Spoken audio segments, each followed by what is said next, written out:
ಮಿಥುನ ರಾಶಿಯವರ ದೌರ್ಬಲ್ಯಗಳು ಆರ್ ವೀಕ್ನೆಸ್ ಪಾಯಿಂಟ್ಸ್. ಅಸ್ಥಿರತೆ ಮತ್ತು ಅನಿಶ್ಚಿತತೆ ನಿಮ್ಮ ಪ್ರಮುಖ ದೌರ್ಬಲ್ಯಗಳಲ್ಲಿ ಇದು ಕೂಡ ಒಂದು. ನೀವು ಸುಲಭವಾಗಿ ಬೇಸರಗೊಳ್ಳುತ್ತೀರಿ. ಒಂದು ವಿಷಯದಲ್ಲಿ ದೀರ್ಘಕಾಲದವರೆಗೆ ಆಸಕ್ತಿ ಉಳಿಸಿಕೊಳ್ಳಲು ನಿಮಗೆ ಕಷ್ಟವಾಗಬಹುದು. ನಿಮ್ಮ ಮನಸ್ಸು ಸದಾ ಬದಲಾಗುತ್ತಿರುವುದರಿಂದ ಅನಿಶ್ಚಿತತೆಯ ಭಾವನೆ ಹೆಚ್ಚಾಗಿರುತ್ತದೆ. ಇದು ನಿಮ್ಮ ಗುರಿಗಳನ್ನು ತಲುಪಲು ಅಡ್ಡಿಯಾಗಬಹುದು. ನಿರ್ಧಾರ ತೆಗೆದುಕೊಳ್ಳುವಲ್ಲಿ ಗೊಂದಲ.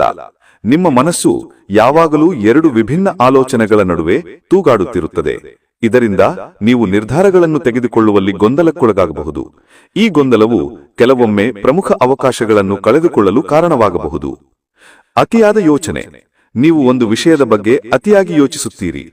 ಇದು ನಿಮಗೆ ಒತ್ತಡ ಮತ್ತು ಆತಂಕವನ್ನು ಉಂಟುಮಾಡಬಹುದು. ಅನಗತ್ಯ ವಿಷಯಗಳ ಬಗ್ಗೆ ಹೆಚ್ಚು ಚಿಂತಿಸುವುದರಿಂದ ನೀವು ಮಾನಸಿಕವಾಗಿ ದಣೆಯಬಹುದು. ಮೇಲ್ನೋಟಕ್ಕೆ ಮಾತ್ರ ಕೆಲಸ ಮಾಡುವ ಸ್ವಭಾವ. ನೀವು ಬಹುಮುಖಿ ವ್ಯಕ್ತಿಗಳಾಗಿದ್ದರೂ ಕೆಲವೊಮ್ಮೆ ಆಳವಾಗಿ ಗಮನಿಸಲು ಕಷ್ಟಪಡುತ್ತೀರಿ. ನೀವು ಅನೇಕ ವಿಷಯಗಳ ಬಗ್ಗೆ ತಿಳಿದಿದ್ದರೂ ಯಾವುದರಲ್ಲೂ ಸಂಪೂರ್ಣ ಜ್ಞಾನ ಹೊಂದಿರುವುದಿಲ್ಲ. ಈ ಗುಣವು ನಿಮ್ಮ ಕೆಲಸದ ಗುಣಮಟ್ಟದ ಮೇಲೆ ಪರಿಣಾಮ ಬೀರಬಹುದು. ಅಂತಿಮವಾಗಿ, ನಿಮ್ಮ ಶಕ್ತಿಗಳು ನಿಮ್ಮ ದೌರ್ಬಲ್ಯಗಳಿಗಿಂತ